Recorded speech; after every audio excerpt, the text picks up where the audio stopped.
Harriet, welcome back to the Tatty Devine YouTube channel. Today we're going to be making the bunting necklace. Whether you like seaside or sparkles, we've got the necklace for you. In this video I'm going to show you how to make our bunting necklace to accompany your jewellery making kit, which you can buy on our website. This is a classic Tatty Devine design. We have made so many colourways and now you can make it yourself. You should already have your jewellery making kit, which will include a selection of laser cut acrylic bunting pieces, a gold or silver tone chain, 13 7mm jump rings, and we've added a few extra just in case of any mishaps, a text sheet, Tatty Devine gift box. You will also need a pair of long nose pliers, some scissors, and it's nice to have a cloth to give your necklace some extra shine when you're finished. A glasses cloth does the job.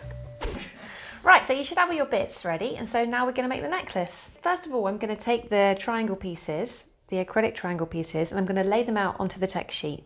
You've got a chance here to make them any different colours you like. If you want to mix it up a bit, you can. I'm making the glitter one, so I'm going to just repeat the pattern.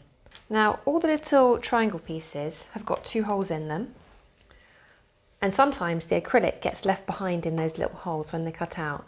So before you start to put it together, just very gently push through the little acrylic pieces that might have got stuck in those holes. And just repeat that for all the other pieces.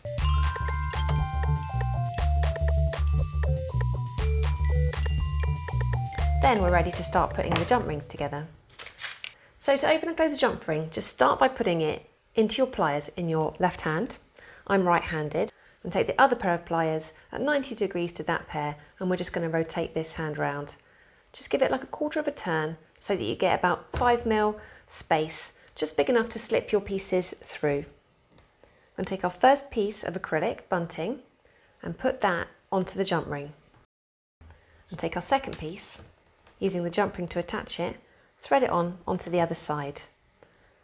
And then go back in with your pliers and just use the gentle twist back towards you to close up that jump ring, making sure that the hole is very, very small and it's very tightly closed. Just be mindful of how you're putting it on, because if absent-mindedly you possibly might put it on upside down and you close it up, you're going to end up with one triangle going one way and one triangle going the other way, and we kind of want to avoid that because you want the triangles to point downwards. So continue to go along the length of the necklace.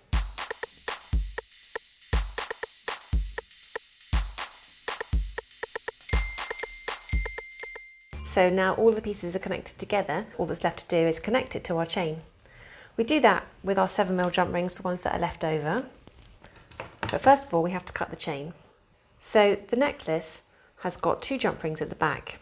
So one for every day, and then one with a little bit of a leader. So you've got an option to make it a little bit bigger. So you want to make your necklace the perfect length, but coming from that first jump ring. So you can do this by measuring halfway down your chain. Now this is going to make it really long, and then you can cut it to exactly the right length you need it to be. First of all, hold the clasp and find the middle of the chain. I'm going to take my cutters, cut the chain in half. You can do this with scissors, but it will blunt them a little bit.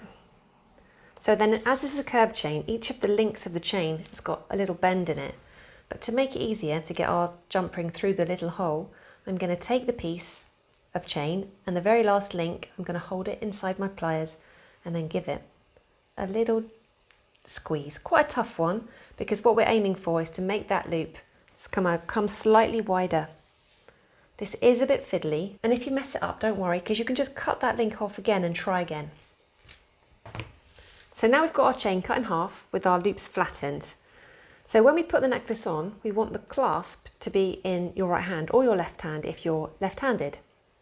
So to do that, we need to put the clasp side of the chain onto the left side of the necklace as we're looking at it, because it's going to reverse when you put it on.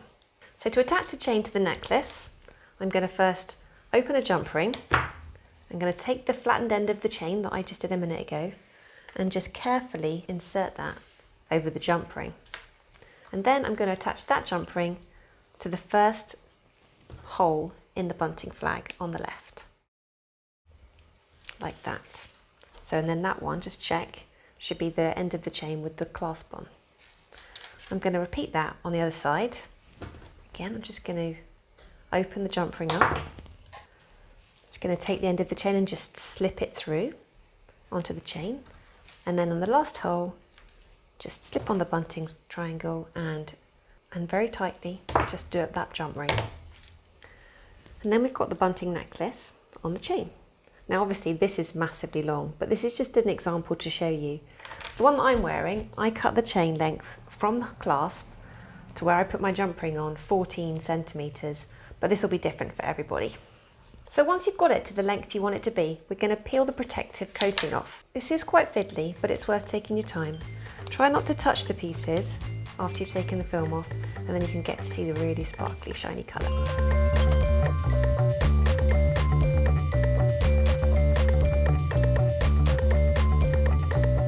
So now it's all peeled and we're nearly there. The final touch is really just to give it a little clean, just to make sure it's all perfect. There's no fingerprints and no marks.